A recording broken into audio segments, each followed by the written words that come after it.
Welcome everybody. This video segment covers section 4.1 in our textbook, the theory of higher order linear differential equations. Among the types of differential equations that we've studied so far are first order differential equations, first order linear differential equations, first order linear differential equations.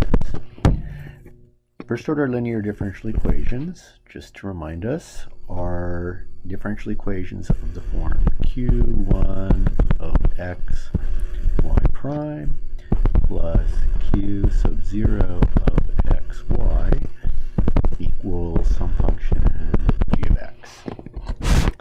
If we have a first order linear differential equation and a corresponding initial condition given, let's say y of x naught equals, let's say, k sub 0, then the differential equation and the initial value together are considered an initial value problem. They form an initial value problem.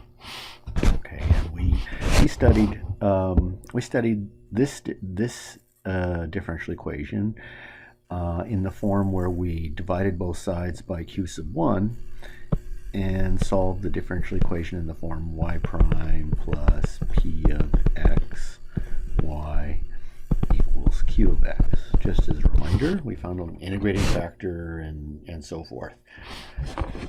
In this section, actually in this chapter, we consider not the first order linear differential equation, but the nth order linear differential equation. So we're considering in this section the nth order linear differential equation. Linear differential equation.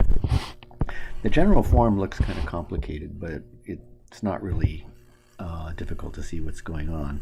The general nth order linear differential equation looks like some function q sub n of x times the nth derivative of the function plus q sub n minus 1 of x times the n minus first derivative plus dot dot all the way down to some function q sub 1 of x y prime plus q sub 0 of x y equals some function g of x. So essentially, the first order linear differential equation that we studied was this part of the general nth order differential equation, linear differential equation, when n was 1. Okay, if we have the nth order differential equation plus n initial conditions, we have something called an initial value problem. Just as before, we're just extending this to include an nth order differential equation plus n initial conditions. So the initial value problem is the differential equation above and n initial conditions. Let me clean this up a little bit. The initial conditions would be the function evaluated at y naught, let's say, equals k naught. The derivative of the function at x naught equals k1, all the way up to the n minus first derivative of the function at x naught equals, let's say, k, what's that going to be, k sub n minus 1. Okay, in this section, we don't look at methods of solution. We look very briefly at the theory of the solution. The first important theorem, theorem 4.1, guarantees us that we have a unique solution to the initial value problem. So theorem 4.1 basically says that the initial value problem has a unique solution. Initial value problem has a unique solution. Okay, again, this course is designed not for math majors, but for physics and engineering majors. So we're not so much going to be interested in proofs of these theorems. What I'd like you to do is understand that the theorems exist. That is, when we're solving an nth order linear differential equation with initial conditions, that is, if we're solving an initial value problem, we go into this knowing that we have a solution, that the differential equations that we form are those that satisfy enough properties. Our next theorem is a bit more abstract. Before we get to it, though, we need to look at or consider a special case of the nth order linear differential equation where the g of x is 0. So if g of x in the nth order differential equation, the function on the right hand side is equal to 0, then the differential equation is called homogeneous. We've used this term a couple places in our course before. This is the concept of homogeneous differential equations is sort of like the idea of a homogeneous system of equations. So if the right hand side is 0, we get what's called a homogeneous differential equation. Our next theorem has to do with the solutions to the nth order homogeneous differential equation. So our next theorem, theorem 4.2, theorem 4.2, says that the solutions to the nth order homogeneous linear differential equation forms a vector space of dimension n. So let's get that down. The solutions to the nth order homogeneous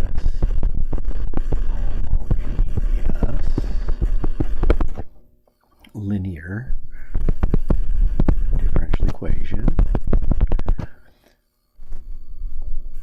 form a vector space of dimension n.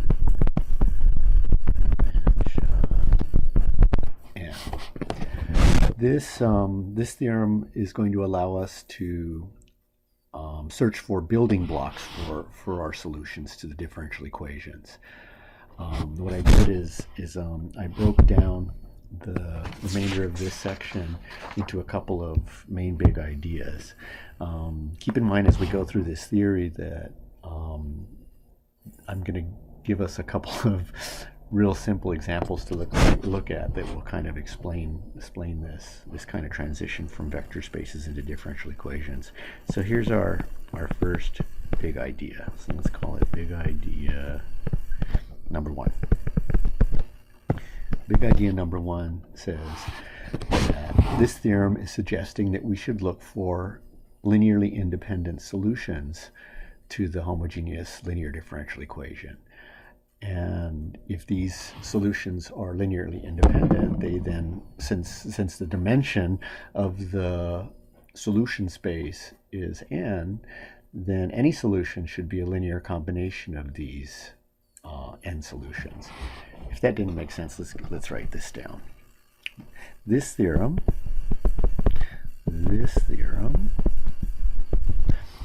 suggests that we should look for n linearly independent solutions. This theorem suggests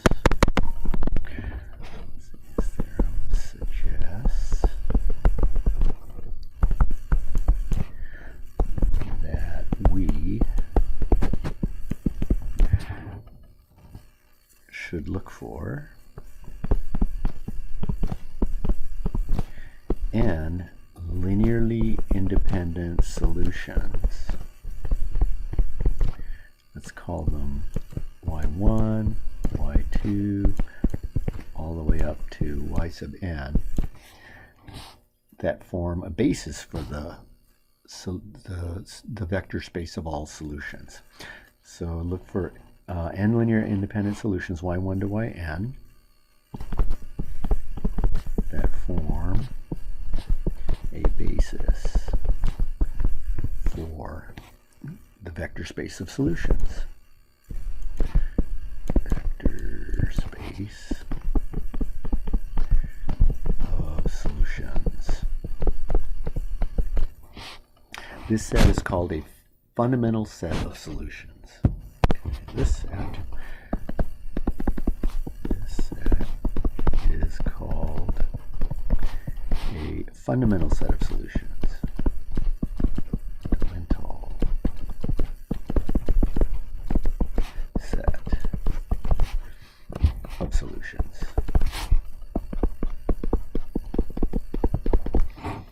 Okay, so let's think back at what it means to have a basis for this vector space of solutions. If the y sub 1 through y sub n, the fundamental set, forms a basis for the solutions, then every solution,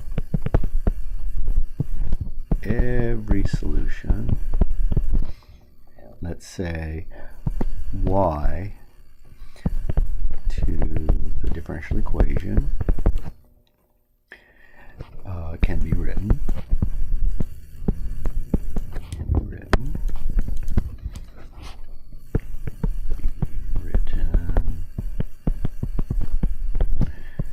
as a linear combination of these basic solutions, c1 y1 plus c2 y2 plus dot dot dot all the way up to c sub n y sub n.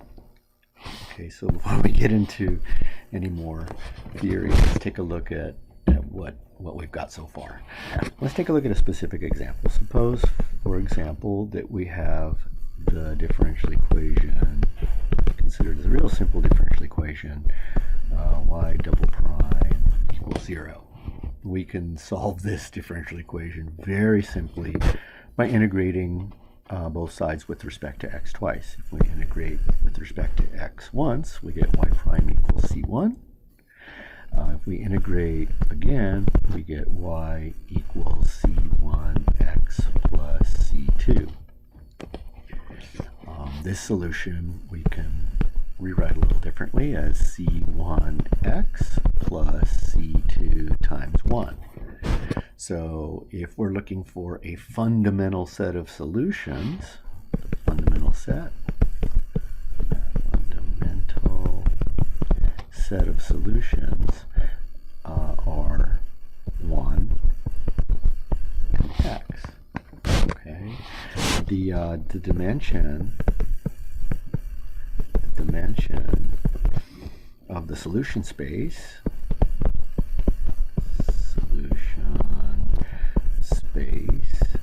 is 2 by our theorem.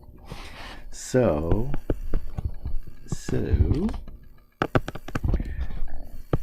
every solution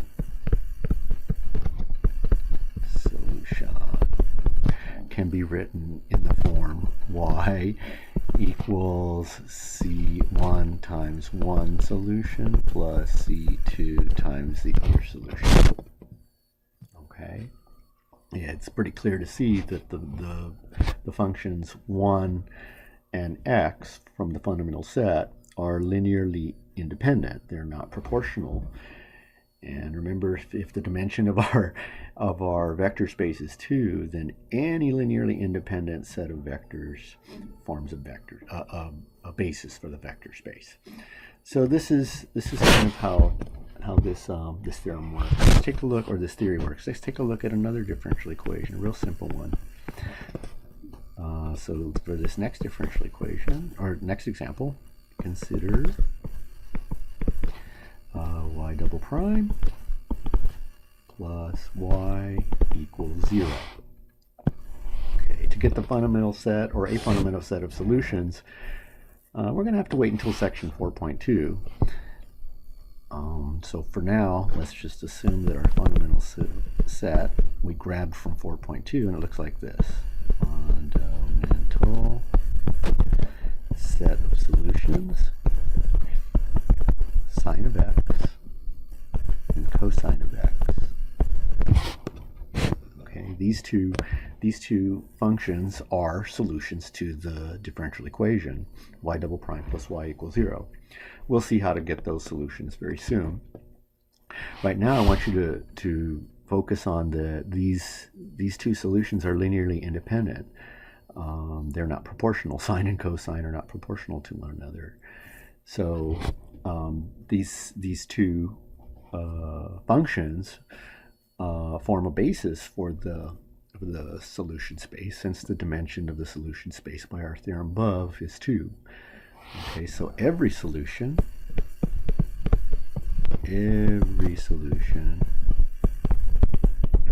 should look like a linear combination of these two solutions, C1 sine of x plus C2 cosine of x.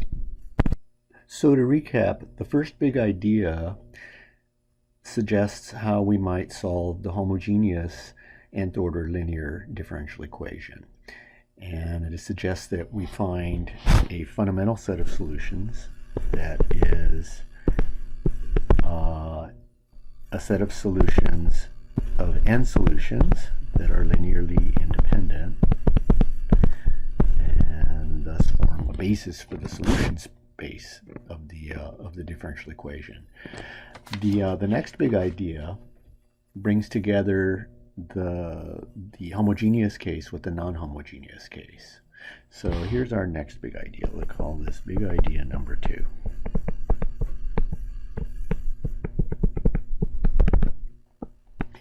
Big idea number 2 starts with the fundamental set of solutions to the homogeneous case.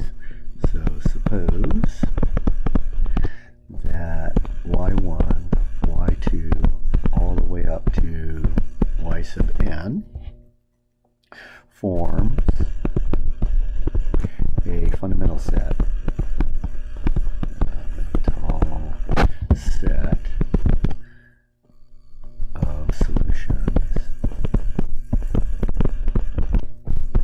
to the homogeneous case.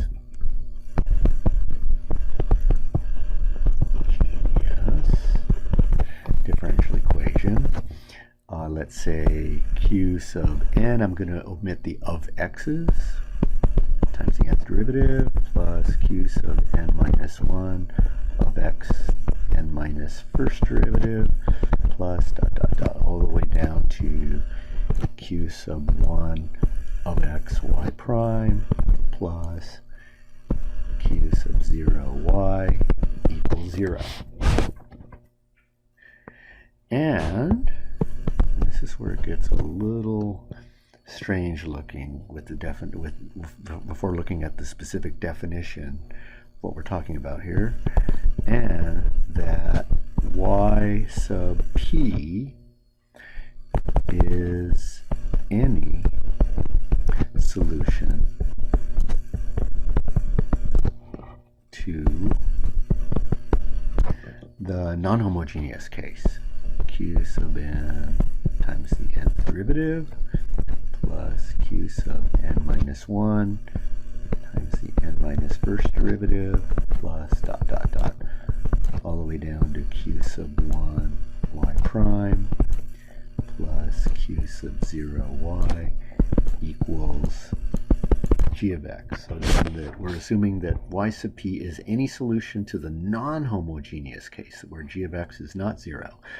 This particular solution is not going to have arbitrary constants in it. It's just any solution that works.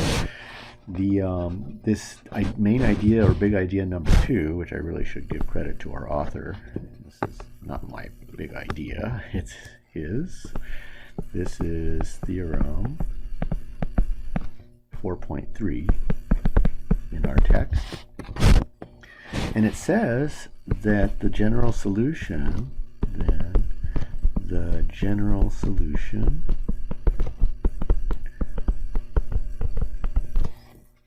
is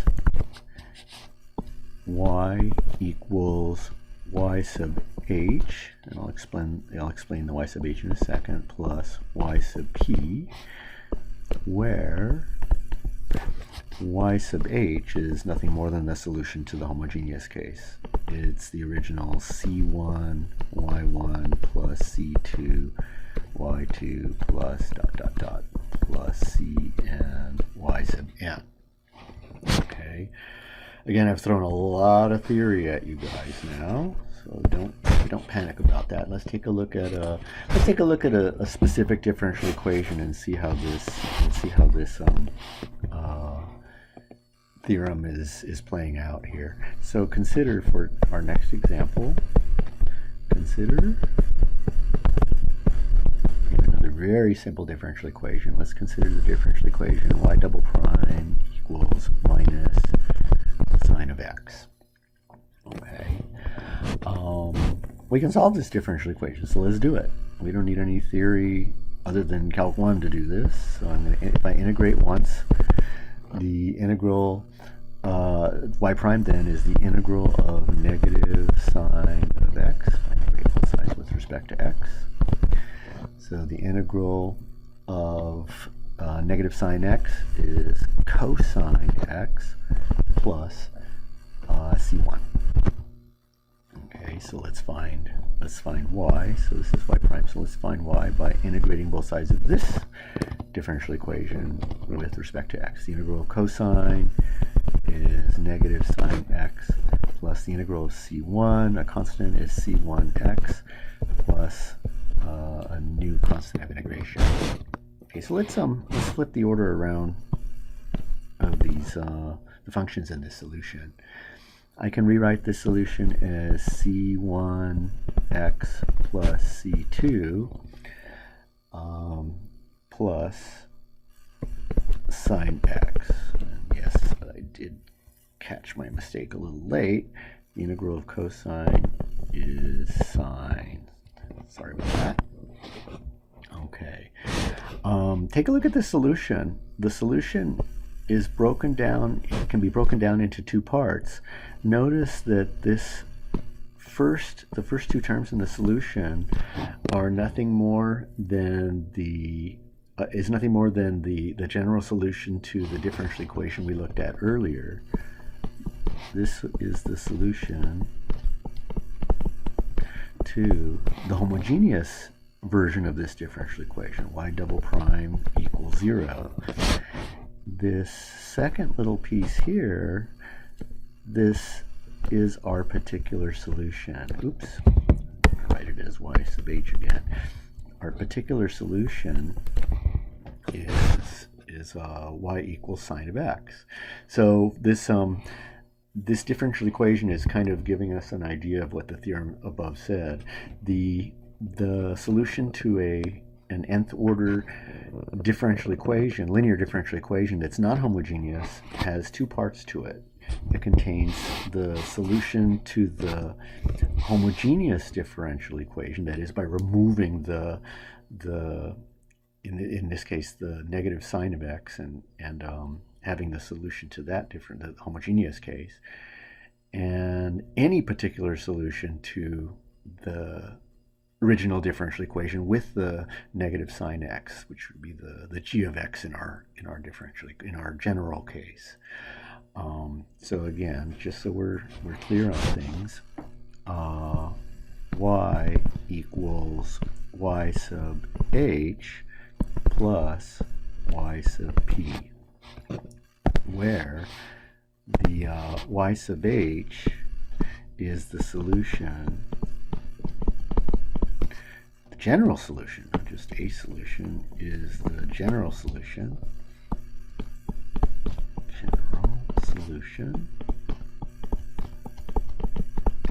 to the homogeneous case, the homogeneous differential equation, and the y sub p is any particular solution,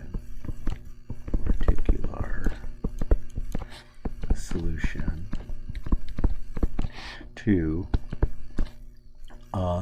the original differential equation y double prime equals minus sine of x. So the way this plays out for us soon is in our next section, in section 4.3, or sorry, 4.2, we concentrate on finding the solution to homogeneous nth order linear differential equations.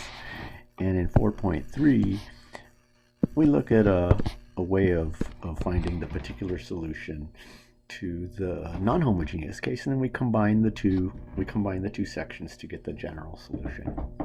So that's sort of an overview. If any of this seemed or any or all of this seemed real complicated, don't panic. You can either listen to this video again, or we can just see how this theory plays out in the next sections as we approach them. So that will be our next video. Our next video will be for section 4.2, and I look forward to seeing you then.